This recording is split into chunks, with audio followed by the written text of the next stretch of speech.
C K Jamatia को बोला है कि जो ग्राउंड में जो साधारण वर्कर है, वॉरियर है तिपरा मोथा का, उसको इज्जत देना है, उसको ताकत करना है।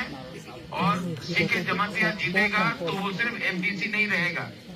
और अगर सीके जमातिया जीतेगा तो आपका कॉन्स्टिट्यूंसी में काम भी और अच्छा होगा, डेवलपमेंट भी अच्छा होगा, आप लोगों का सबका भलाई होगा।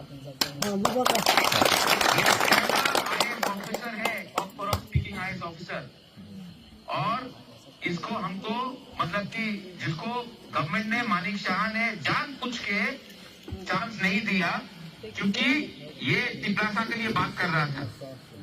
इसके लिए आप सीके जमातिया को ऊपर उठाकर मानिक शाह को जवाब देना है कि तिपरासा को आप इसको नौकरी से हटा सकते हो, लेकिन वही तिपरासा अब एडीसी को चलाकर मानिक शाह को भी दिखा सकता है कि हम लोगों के पास कितना क्षमता है। सीके बाबू, आप आगे बढ़ो। महारानी चरागाम दुबग्रा भी आएगा और मैं आपके लिए कैंपेन भी करूंगा और हम लोग ये इलेक्शन जीतेगा। Sabiram and all, they are also here, Maharaja. सबको सबिराम, सबको मेरा तरफ से मैं आऊंगा महारानी चरागाम में एक नाइट हॉल्ट भी करूंगा।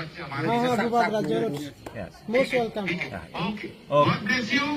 तिपरासा दोबा आई तो